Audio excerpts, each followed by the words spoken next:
2 weeks later, I got a phone call and they gave me the results over the phone and told me, you know, your daughter has Downs. And that's the only thing that I heard.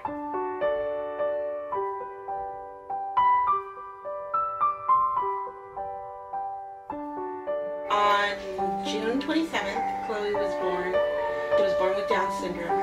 But apart from the Down syndrome, she also aspirated during delivery. So she ended up with pneumonia. And she had some difficulties with her heart because of her Down syndrome. She had a fused valve. And she had a couple holes, you know, murmurs that she had, but other than that, she ended up having to stay there. We didn't know how long.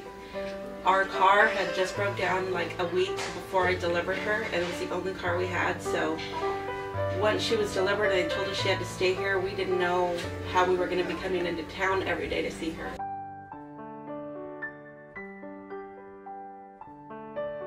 We didn't know that it was even here, and let alone so close to the hospital. She was in the NICU for 15 days, and so we were able to stay here the whole time with her. It was really great that we were able to sleep here. When it was time for Chloe's feedings, the nurses in the NICU would call me directly to the room so I could get up and go and, you know, take care of her feedings. That way I didn't have to stay there the whole time. I could come back and get some rest and then head back over and give her feedings when she was awake. Even in her recovery,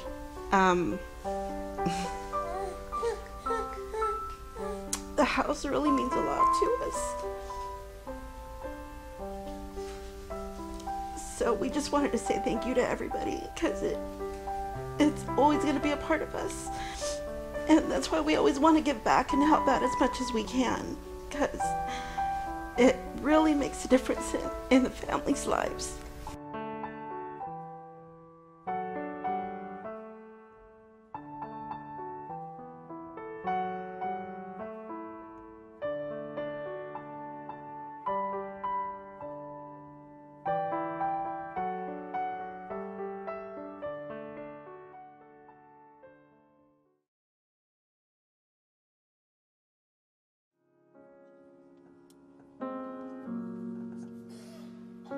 Hi, I'm Austin, and I have valley fever.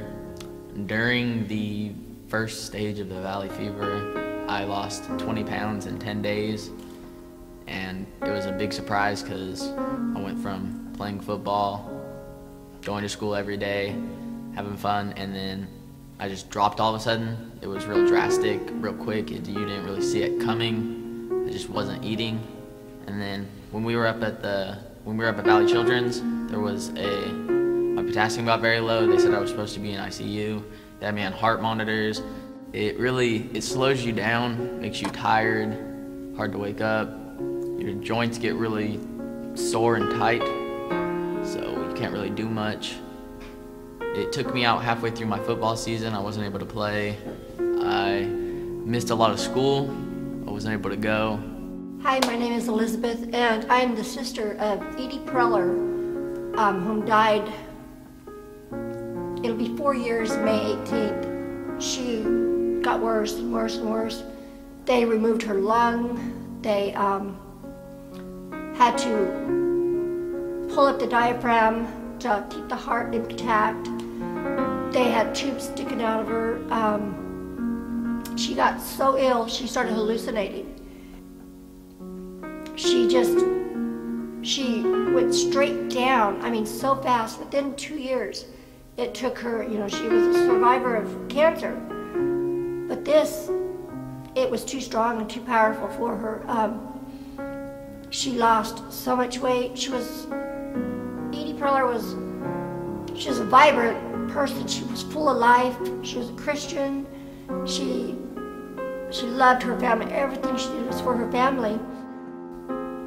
Almost 10 years ago, I got valley fever the first time, and I was out of commission from leading the church for almost 6 months. And then I got valley fever again the second time, a short period after that, and I was down for another 6 months. So a total of 1 year of my life, I was lying on my back at home in bed. And before I got valley fever, I didn't have a clue about it. I really didn't. I heard about it, but I didn't have a clue that it was such a big deal, an epidemic actually. And I had it. I have a real passion to raise awareness in our valley, but also to raise awareness of the Valley Fever America's Foundation and the research that's going on for a vaccine and cure. And we're on the way to getting that vaccine, that cure, but we all need to do our part to make sure that that happens.